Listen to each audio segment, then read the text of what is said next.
ഈശോമിശിഹായ്ക്ക് സ്തുതിയായിരിക്കട്ടെ.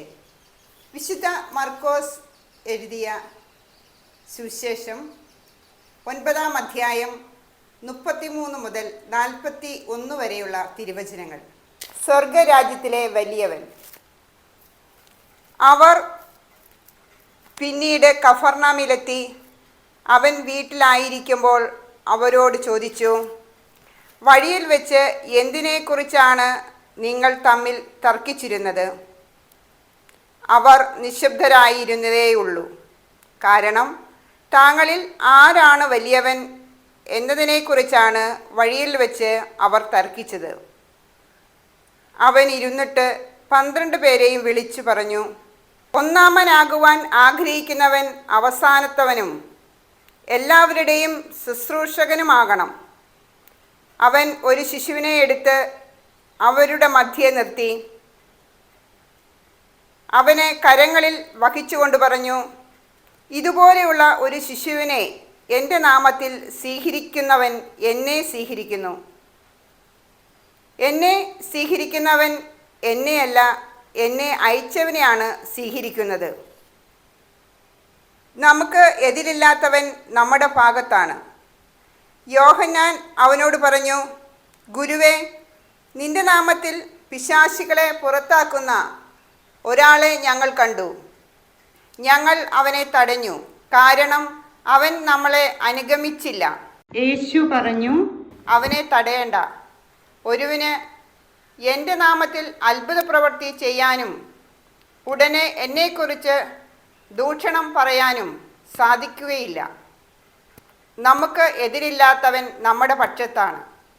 സത്യമായി ഞാൻ നിങ്ങളോട് പറയുന്നു, നിങ്ങൾ ക്രിസ്തുവിനുള്ളവരാകയാൽ അവൻ്റെ നാമത്തിൽ ആരെങ്കിലും നിങ്ങൾക്ക് ഒരു പാത്രം വെള്ളം കുടിക്കുവാൻ തന്നാൽ അവന് പ്രതിഫലം ലഭിക്കാതിരിക്കുകയില്ല. നമ്മുടെ കർത്താവായ ഈശോമിശിഹായ്ക്ക് സ്തുതി.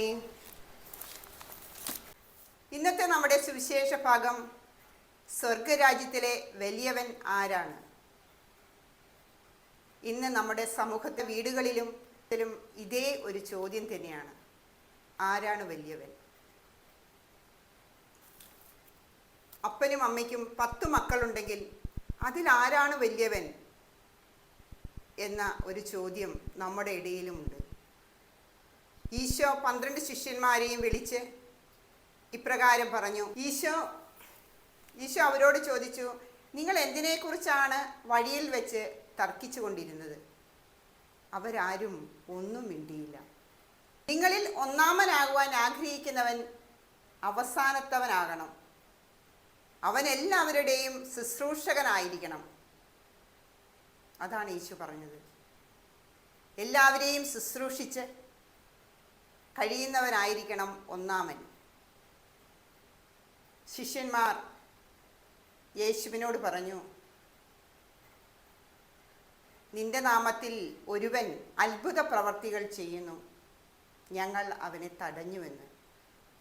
യേശു പറഞ്ഞു, നിങ്ങൾ അവനെ തടയേണ്ട. അവൻ എന്നെ പ്രതി അത്ഭുത പ്രവർത്തികൾ ചെയ്യുവാനും എന്നെ ദൂഷണം പറയുവാനും സാധിക്കുകയില്ല. നമുക്ക് എതിരില്ലാത്തവൻ നമ്മുടെ പക്ഷത്താണ്. അതുകൊണ്ട് നിങ്ങൾ ആരെയും തടയേണ്ട.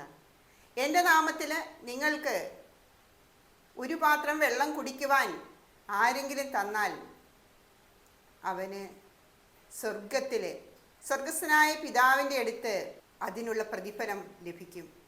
യേശുവിൻ്റെ നാമത്തിൽ നാം ഓരോരുത്തരും നന്മ പ്രവർത്തികൾ ചെയ്താൽ നമുക്ക് എല്ലാവർക്കും സ്വർഗത്തിൽ പ്രതിഫലം ലഭിക്കും. യേശുവിൻ്റെ വചനമനുസരിച്ച് നമുക്കെല്ലാവർക്കും ജീവിക്കാം. ഈശോമിശിഹായ്ക്ക് സ്തുതിയായിരിക്കട്ടെ.